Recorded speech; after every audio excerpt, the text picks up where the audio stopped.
Right, first let me just hear from John Lovering. Are you going to step up here? Yeah. All right, we have enough time. It turns out it's hard to ever know if everyone's going to be within their time or not, but I don't have a prepared introduction, but I will say that this is John Lovering. He is the longtime host of Audio Theater, a great supporter of this radio station and many other wonderful endeavors around this area. He's an excellent community member who taught school for 35 years, biology. In high school. Yes.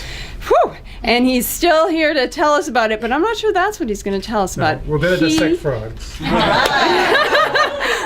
that's not the hat he's wearing, but here he is to share a funny story with us.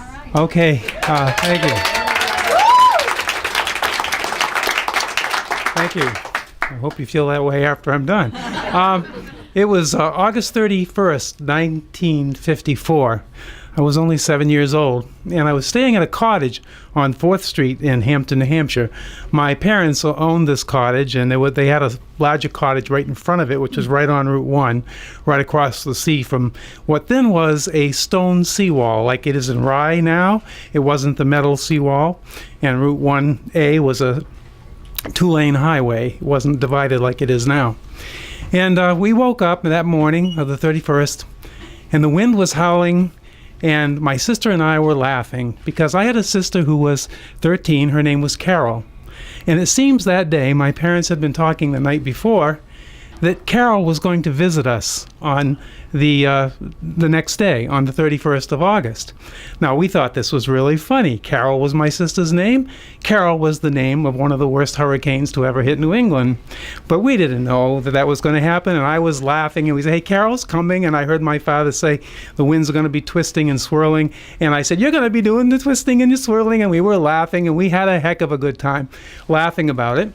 My grandmother was staying with us. Her name was Gertrude. That gives you an idea of the kind of person she was. She was from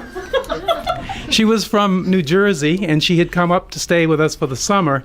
She was a kind of a woman that always had her hair done, red nails, always dressed to the kill, had beautiful jewels and all this. And I don't know how she got those things because she didn't have the proverbial pot to what in. But anyway, she always tried to look the part. Well, she was sitting in a rocking chair. Now, this cottage had 3 rooms, 2 bedrooms, and then a living room, kitchen combination, and a little tiny bathroom. All the windows in the cottage were the kind, they weren't sash windows. They didn't open from the bottom. They opened from the inside. You pulled them open, and they opened like a cupboard. So I say that because soon they were blowing open. And anyway, my grandmother was sitting in the rocking chair, rocking back and forth, and I remember this huge white pocketbook, and she had it on her lap and had her hands gripped over the top of it. And those red nails on the white pocketbook, I can still see it if I close my eyes, rocking back and forth, back and forth, back and forth. And my sister and I were down on the floor in front of the couch laughing because we thought she was funny. This whole thing was funny. Then the building began to shake. My father went outside because he had bought his first new car that he ever owned. The man lived to be 91, and he never bought a new car before or after that. It was a 1955 Pontiac. He had just bought it. And, of course, the wind was blowing. We had about 80, 90-mile-an-hour gusts coming in off the water, and we were right open to the ocean, and the sand was just blowing down the street and sandblasting his new car. The police had asked us to leave and go to Hampton Academy. My father refused. He was going down with the ship, and we were going with him. So he went out, and he kept moving the car from place to place. He'd go out, wherever way the wind was coming, he'd try to get the car positioned on the back side. Then the wind would shift, he'd go out and move it again. Then he got hemmed in because I remember looking out. My mother was swearing at him and leaving me here, anyway, I looked out the window, and the power lines were leaning over the poles, and the power lines were hitting each other, and all these sparks were flying in the street. Then the lines went down on the road. Then I started crying. I wasn't laughing anymore. I was really scared at that point because I could hear snap, snap, rip, tear, snap. The shingles were going off the roof. And pretty soon, the windows started blowing open. The whole cottage was rocking. They were only built on cedar posts. They didn't have foundations. And the cottage was rocking, and the cupboard doors opened, and the dishes started falling out. There was a large lamp in our kitchen area that was swinging back and forth. And my father was he came in, he was trying to nail the windows together. My mother had pots everywhere because the water was pouring down through the ceiling. And my father said this was an open roof, all rafters. It didn't have a ceiling. You could see the rafters right up to the roof. We could see daylight through the cracks. And my sister and I were so scared. My father said, Nana, that's what, my grandmother, you, Nana, you three are going into the bathroom because that's the only place that had a little tiny window up near the top. And there wasn't flying glass he was afraid of. So he thought that would be the good place. So my grandmother went in there. Where did she sit, of course, was on the toilet.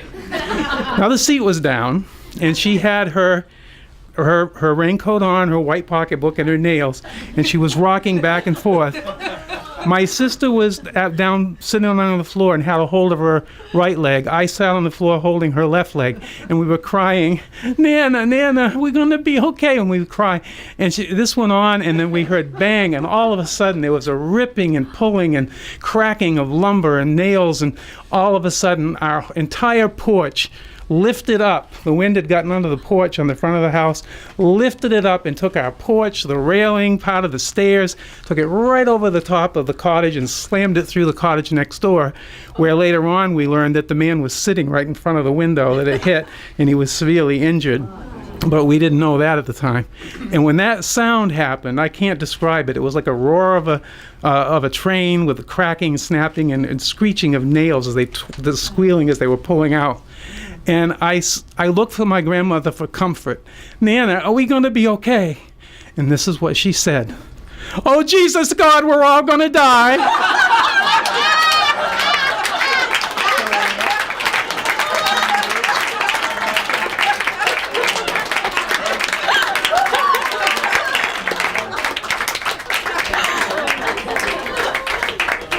And yet here he is, years later, to tell us about it. Thanks, John.